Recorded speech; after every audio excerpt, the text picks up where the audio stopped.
kestrels. They're quite gentle, really, but people avoid them because they're a bit different. But why can't the others see them? They can only be seen by people who've seen death. So, you've known someone who's died, then? My mum. She was quite an extraordinary witch, but she did like to experiment, and one day one of her spells went badly wrong. I was 9. I'm sorry. Yes, it was rather horrible. I do feel very sad about it sometimes. But I've got Dad. Well, she was catapulted to international fame at the age of 14 when, having never before acted publicly, she was plucked from 15,000 hopefuls and cast as Luna Lovegood in the Harry Potter film series. And life then became very different for Evanna Lynch, who is from Termonfeckin in County Louth. A little older and wiser at the age of 22, she's back in an entirely different project. She stars as Bess Houdini, wife and assistant to the infamous magician Harry Houdini, in a new play opening tonight at the Gaiety Theatre, having had a successful tour in the United Kingdom. And Evanna Lynch joins me now. Evanna, good morning. Good morning. Hello. Magician's called Harry. Yeah, I know. People keep joking about that. It's a thing. It's another magic Harry. It is, I guess. It appears that you and I met before. We did. When? We met when I was 11. I was on the toy show. Oh my goodness, I'll have to go back over the videotapes and find you there. We'll talk about Harry Houdini in a moment and what attracted you to that role, but let's go back in time. You were, like many people of your age, absolutely a big fan of J.K. Rowling and the Harry Potter series. Yeah. But you were a mad fan. Mad fan, yeah. And actually, when I got the part, when the publicist came to our house just to talk to us about things, and she came into my room and she's like, wow, it's like my whole career on your wall, because everything was Harry Potter. Yeah, so it made it very daunting, like to take on that role, because it wasn't just the fact of acting, but acting with these people who I was really terrified of. What movie did you come in? What number was it? Number 5. Number 5. So already you were watching all the characters. Oh, I was writing them fan letters, everything. Yeah. I was really involved in the fandom. That's how I found out about the audition, actually, because I used to go on the websites and they had an open call. Now, you had a good idea of what Luna Lovegood would be like, and what sort of person that she would be from the text of the book. So you were determined, one way or the other, that when she came onto the screen, that she would be right. Yes. Before you got the job at all. For sure, yeah. And I was like, I didn't really think that I used to write to them and ask them for auditions and things like that, and I'd send tapes and all that. But I didn't think, because most of the casting, just from seeing the other films, they cast mostly in England and the UK. And yeah, there weren't that, Devon, who he was specifically an Irish character, so that's they cast him.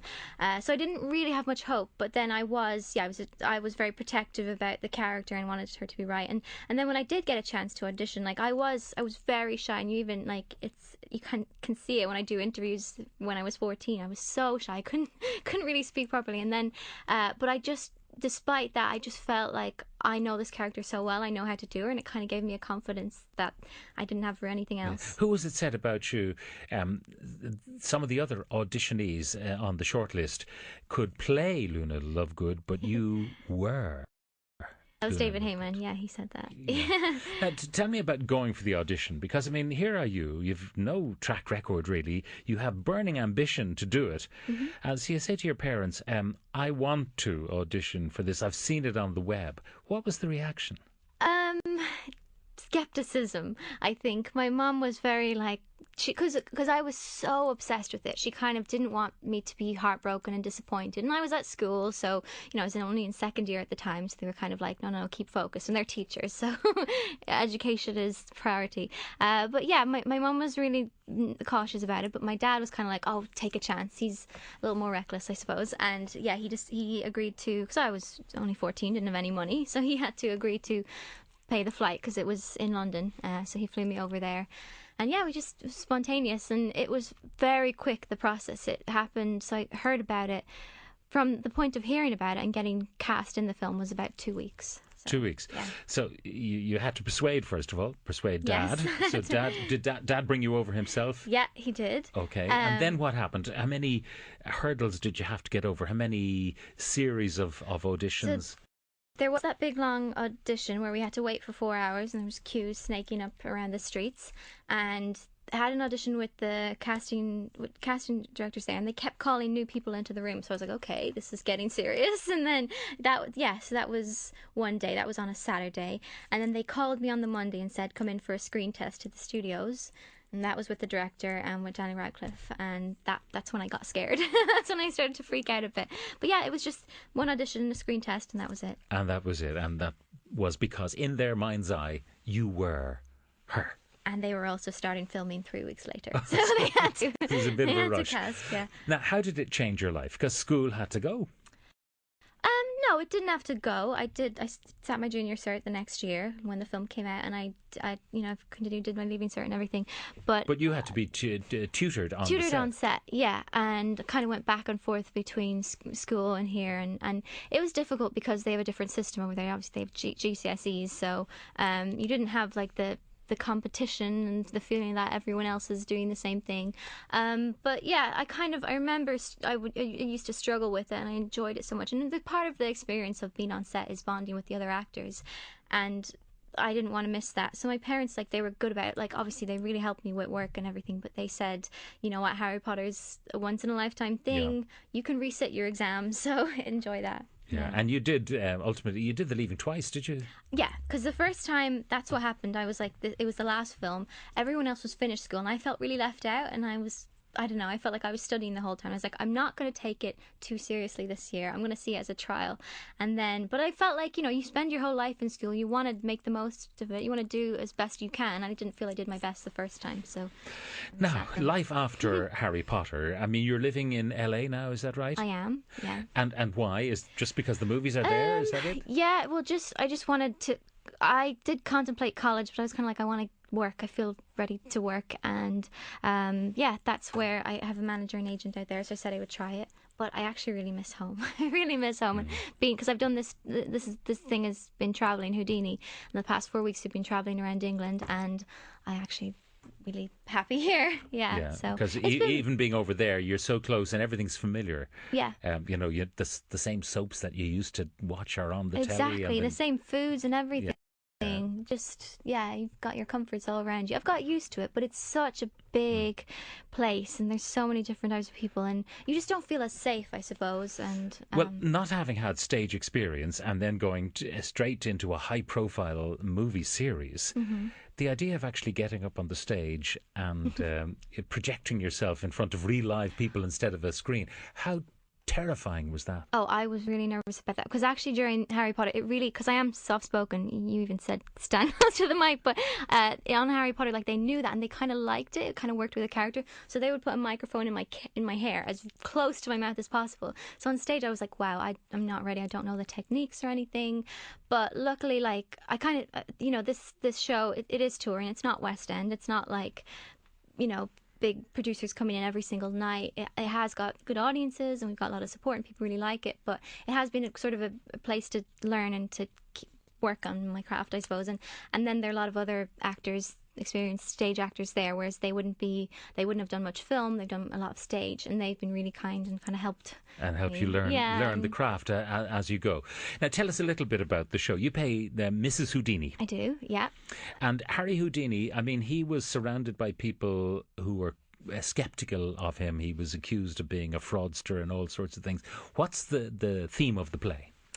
The theme is it really focuses on the relationship between the brothers, him and Theo Houdini, who was also involved in magic, and he was a showman as well, but he didn't do as well for some reason. And it's kind of like, I see it as that it shows the different attitudes, where Theo's always thinking, like, what do other people think of me? Harry sets his own standards and he pushes them, and he's not really concerned, like, even if people love him, whereas Theo would kind of sit back and relax.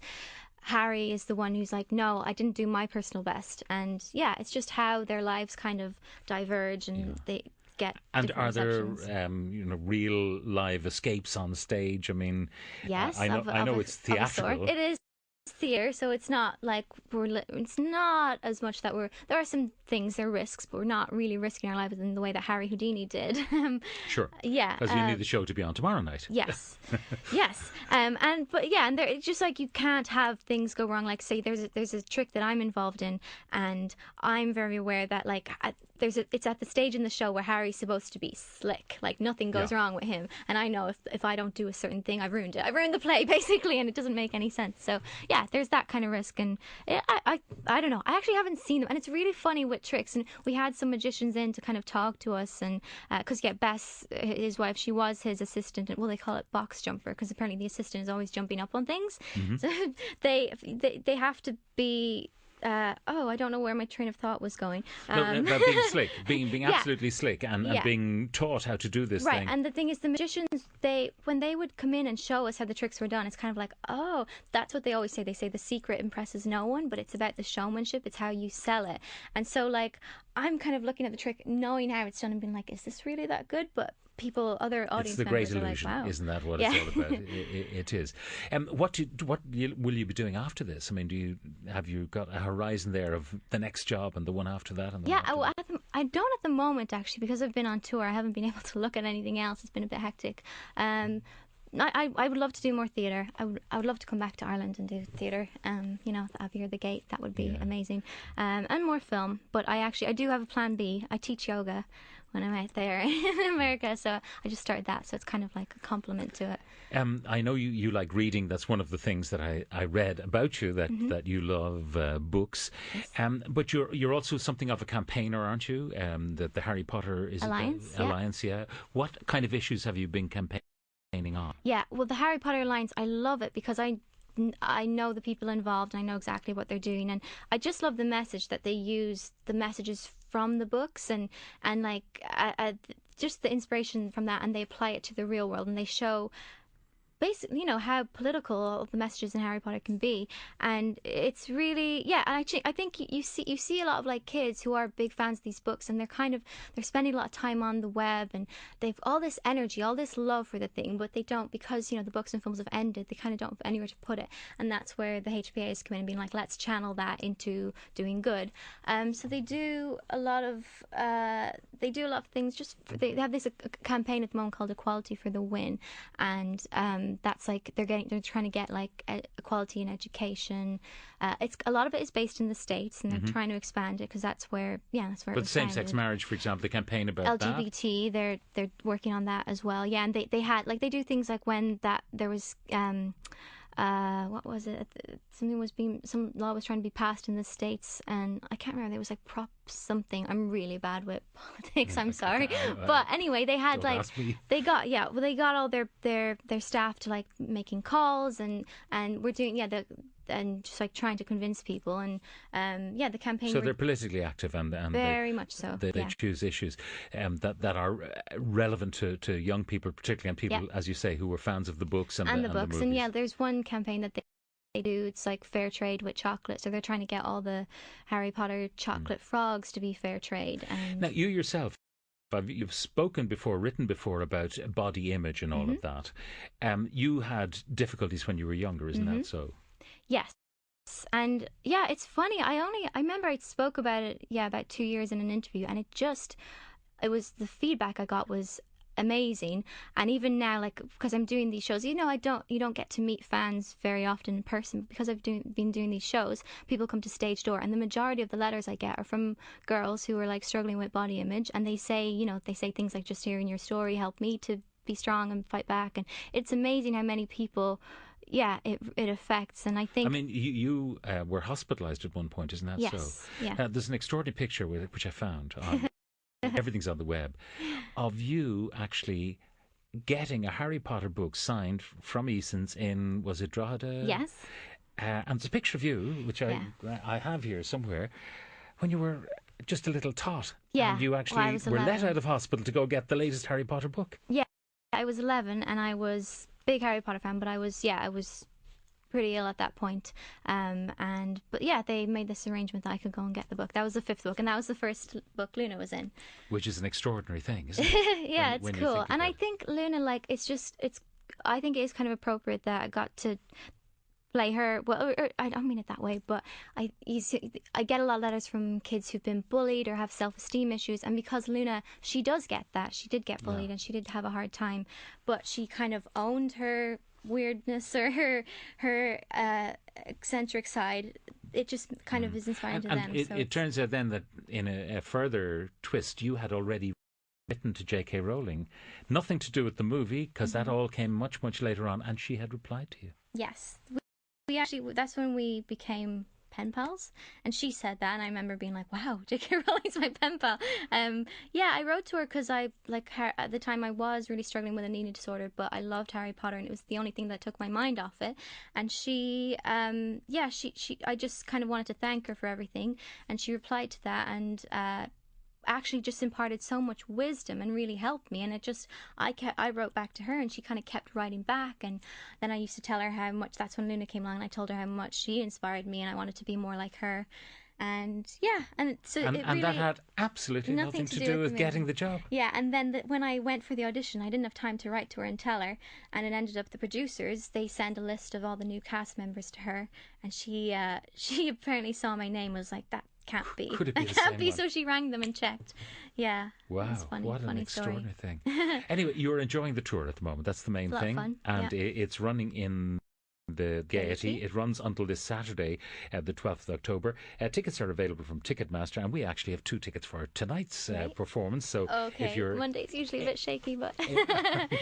I'm sure at this stage you're well rehearsed and well accomplished. Anyway, all you have to do is, to get these 2 tickets, is answer the following question. Brendan Gleeson is another Irish person in the cast of the Harry Potter movies. What was the name of his character? Don't tell them.